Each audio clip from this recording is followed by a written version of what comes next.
There's so many local businesses around here that have been hacked that we have helped that you wouldn't think in a very big way they've been hacked. And they're not a target. Nobody's trying to target the grandmother. The more typical attacks that are out there today is like, I'm a Russian hacker, and there's a gajillion websites out there that do anything. They could talk about cats. They could talk about socks. They could be a bank. They could be NBC.com. Right? You try to hack them, and as you gain control, you use those websites to attack anyone who may visit. You don't know who it is. It's indiscriminate. It's like last year, maybe the year before, NBC.com got hacked for 60 minutes. For 1 hour, they were hacked.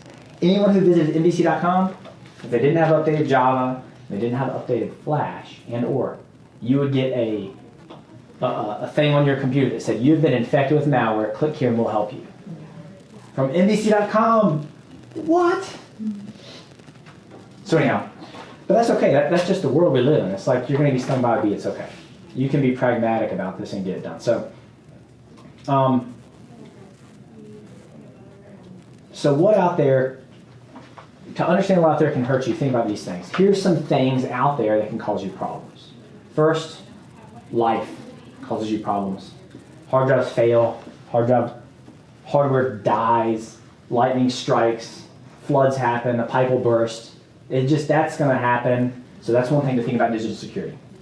Another thing to think about is malicious attacks. And that's kind of what you generally do with digital security because it's kind of more interesting and more fun. But I'm going to go over some of the things that are out there and some fun stories to illustrate what they are. So, all right, so keyloggers, we talked about that. Keylogger is something that gets on your computer and logs your keystrokes. And then what happens is the little guy in your computer, the little device, gets your keystrokes and then sends it off to somebody who looks through there, looks for like passwords, bank account information, credit card numbers, stuff like that. Okay, they're fairly easy to detect. They're not a huge deal anymore. They don't have to be. A fake alert. That's what the NBC.com thing did, right? Bam! Hey, you're infected, but we'll help you out. Click here, pay us $50, and we got you. No, you just give me your credit card, and it's a scam, and they're the infection. They're not trying to help you. All right, fake alert. Browser redirectors. Everybody's probably had one of these at some time. You go somewhere, and it'll pop up a window, like, where'd that come from, X? Wait, where'd that come from? Or it takes you to some other site. You're like, I didn't search for this site. The point of that is to send you to places that could hack you or somehow get your money. It's all about the money. It's all about getting the money. Our tech support scams have actually gained a lot of traction recently. We have more people call us up that have been hit by a tech support scam. The way that works is you get a call. Hello, my name is Wahid from Microsoft. You have a big problem with your computer, going to help you? No, you're not. Microsoft will never call you. They don't care. But the way it works is they actually, they will do some very convincing things. They may even tell you like, your address. They'll tell you maybe like, because you can find stuff on the internet, they'll mine your information. They'll say, oh, click here, type in this thing. I'm going to read you a code from your computer. They read you this really complex code, which is the same on everyone's computer, but it looks legitimate. So they're very, very convincing. You don't have to be stupid to be hit by these things. You have to be human. So tech support scams are good. Again, it's all about getting a credit card number. But there's two big boys that are currently taking the cake by far as malware goes. Ransomware and email mining. We had a client fairly recently. User gets fax. He's like, hey, I got a fax. I'm the guy who gets the faxes. He opened the fax. The fax was not a fax. It put ransomware on his computer. This variant was called Crypto Locker. What it did is it looked on all the data on his computer and encrypted it. What encryption is you take this piece of paper and instead of having letters and everything, you just turn it into static on a TV screen. And that can be reversed if you have a big, long encryption key. If Obama's computer gets Crypto Locker, you're not getting the data back without backup. You're not. So it gets on this guy's computer, encrypts this computer. But this was a smart one. It was one of the newer variants. It found his external drive and encrypted that. It searched the network and found their server and encrypted all contents on the server. So they called us up, and actually the guy was like, I'm going to go home. Because his computer's like, you're encrypted. He's like, I'm sorry. But it gives you 12 hours. It says, hey, your data's been protected for you. You have 12 hours to pay us a Bitcoin to get it back. And it counts down on your screen. And when it gets to 0, you're screwed. So they were screwed. They couldn't get their data off their server and anything like that. So they called up in a panic. And we hadn't talked to them in years, an old client. So we go in there and look, and they had an old external hard drive hanging off the server backup sort of thing that Jeb swaps out every day. Hadn't run in like 3 months. It just broke. So they lost 3 months of business data in one fell swoop. It's just crazy. Not worth it considering the cost to not live that way. So, ransomware story. Okay, email mining story is actually, this is the most profitable use of malware that exists in the world. Email mining. Who would have thought? Everybody's gotten emails from your friend, like your friend's email gets hacked and it's like, please send money to, Tanzania, I got stuck there, need help. They're like, delete. My friend's hacked. Or, another one, hey, click this link to see fun picture. And it's some link and nobody clicks it. They almost always go into spam anyhow. But that's not email mining. Email mining is a local client here is a CPA firm. And they had an instance where they got an email from their client that said, hey Jane, hope your kid's feeling good. I know she was sick last week. Can you please send this money to our new lawyer in Texas? She said, sure, no problem. Here's your CPA. Hope you guys are doing good. So she was going to take care of this. He sent her the information to take care of it. She happened to talk to her boss, and her boss was like, I was just on the phone with him. He didn't mention anything about it, so they called him. He said, I never sent you an email. Email mining. They knew about the sick kid and the email. They knew who to contact the CPA. The client, the guy got hacked. So here's the strategy. I'm Russian Mafia. So recent case, $35 million was taken. The Mafia is doing this because they get $35 million. This is not like some random dude. So Russian Mafia, Indian Mafia, I think. What they do is any business, doesn't matter. This is a little small business, a little small local CPA firm this happened to. They get access to somebody's email because they have crap email, like Yahoo or something. It's not secure. And they get in it, and they don't send out a bunch of emails. They just start reading. Let's read the emails, find out who they send, what are their behaviors, what are their patterns. They read it, they understand it, and then they take action when they have a reasonable chance of success. That's the strategy, and it makes a lot of money, and that's why it's so successful today. The solution to these things is actually not that hard. Solution to this one is if you're a CPA firm, you got to call and say, hey, I got your email, I'm just verifying. You just assume that every email is a fraud, and then that won't happen to your CPA firm. But different businesses are different kind of attack vectors, so we can talk about like individual business needs. But that's the biggest thing going on. Ubiquity is the company that lost $30 million. They make networking, they make like routers and stuff that we use. Okay, so there's only two things that you got to worry about.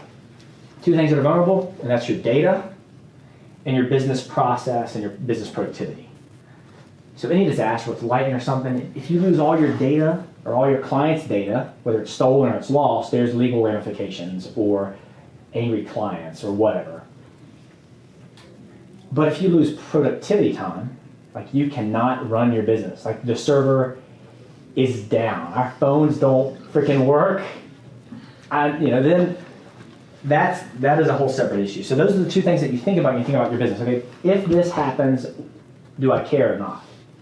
That's why digital security is not just some here. Let me, you pay some big fee for this big thing. It's custom. What do you care about? What do you not care about? So,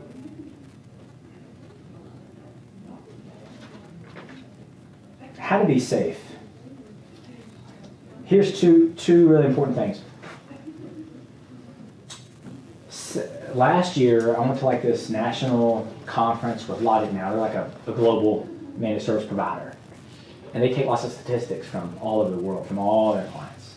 And their head security guy said that 78% of all attacks today come through email. 78%. Having a good email system, like a business class email system, is absolutely necessary. And by business class email systems are cheap.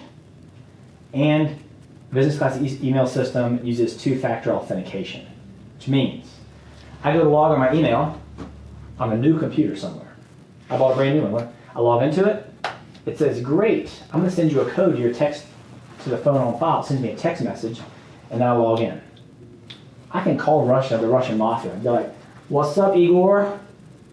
here's the password to my email. And he will not be able to log in because he'll send a text message to my phone and not his. Two-factor authentication has to happen for email, or you are like, please mind me. Okay, and the issue is computers have gotten extremely fast. So we've trained ourselves to make passwords that are hard for humans to remember and easy for computers to crack. Exclamation, #17, capital A04. Like, I can never remember that password, and the computer's going to just brute force, and get in it. And the key is length. A really awesome password is, this is a really super long password, and you're not going to guess it, you thugs. Exclamation point. That's a beautiful password. It's long, you can type it really fast, it's a sentence, but, who does it? So, Google Business Email, $50 a user a year. That's what we use. But it's just as good as Office 365 by Microsoft, which is like anywhere from $10 to $25 a user a month with different services. They're both really strong. They both give you two-factor included. Absolutely no-brainer for any business. The second thing. So first, one big one is email, fixed email. Second big one is 90% of every attack that could happen on your computer will not happen if you're not running as administrator. 90% of them would not be there. If you're running as admin, the ability for you to be attacked is huge compared to running as like a standard user. So the users of your company don't want to be administrators. But there's a cost to that. Pain in the butt factor of like, well, I can't install software. Good. That means you can't hack yourself. So those two things right there are very pragmatic ways to secure your company very, very strongly. And that doesn't help like a lightning strike or something. But so now, let's see, what have we done? We've done pretty much everything. The last is keeping up and running. Do you care if your computer crashes? Or you just buy a new one? Hello. I mean, some people don't care. They're like, I just buy a new computer. I do not care. Everything's in Google. I don't know if you care or not. I do have a server that if it crashed. So I have a client that I recently talked to, and I was like, hey man, if your server crashes, you're going to be down for probably a week. Is that okay? Do you accept that reality? He was like, no, I do not want to be down for a week. I was like, okay, then we have to have a different solution because your solution is not adequate for what you want. Here's the cost of the different solution. Do you care? The cost really drives how much somebody cares. You find it pretty quick. We have a client that has many offices around Virginia. They have 3 servers in 3 of their offices. We can walk into their main office, pull the power plug out of their server, and the other 2 keep going, so they keep working. Because they said, I don't want to be down at all. We said, great, here's how much that costs. They said, whatever, have 5. So you can do it, you just have to decide, what are you going to pay to reduce your risk load? You may find that this is good, or maybe you find that like, this is good. It's totally up to you. So that's why this thing is, so now I just really want to open up to questions about like, oh wait, one more thing. If you accept credit cards, this is recent, as of like April, August, I don't know, in a month. You have to, if you take credit cards, now Visa, and then can say, wait, whoa, data loss is not our fault. They were stolen off your computer, they got hacked. You paid people back who you stole $10,000 from. We're not doing it.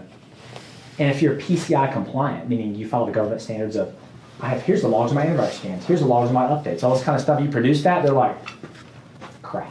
Because then it's like, you're a victim too, and you're not legally liable. That's what PCI means. You're PCI compliance this, PCI compliance that. It means I'm not legally liable because I'm being diligent, is all it means. I'm being diligent. If you let the computer sit there, you type in credit card numbers on and you swipe them, and you don't have monitored antivirus, and you don't have managed updates, and you keep it current, then you are being negligent with your customer's data, according to the government.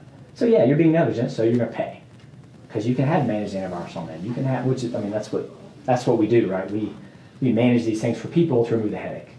So, I guess I'm probably pretty close. I probably forgot some stories. I have lots of fun stories. But do you guys have any questions about anything? Earlier you were talking about, or the other gentleman was talking about sending faxes and things like that. As far as security is concerned, because this is what it's all about, which is more secure, a fax or an email? A fax is probably way more secure because it's like, who faxes anymore? Almost, you know. It's like, so because you know there's just being sent directly to this machine that spits out a piece of paper and it's like gone. Where a scan or an email can sit around for somebody to read and look at. But now I'm glad you brought that up because when he's talking about encryption, the encryption is like, encryption always wins. And encryption, again, that's where you make, you know, the crypto locker makes your screen static and makes all your data static. If you want something to be really safe, encrypt it. And then, you know, you can forget the encryption key and no one's ever going to find it. There's a really interesting case. U.S. government, they go to Mexico. I'm not supposed to go to Mexico. They catch this spy, okay? The spy uses this free tool called, I forget. Oh, it doesn't matter. He uses an encryption tool online to encrypt all of his data. They're like, what's the encryption key? I'm like, somehow he dies. It's kind of sketchy, but anyhow, the spy's dead. They want to get into his encrypted container. They have a computer. This is the U.S. government crunching on this thing for 3 years. They cannot get in. They call the person who made the encryption software and said, tell us how to get in your software. He said, I can't tell you. It's encrypted. Like, I didn't leave any back doors. A year later, his website shuts down and says, our software is no longer secure. Don't download it.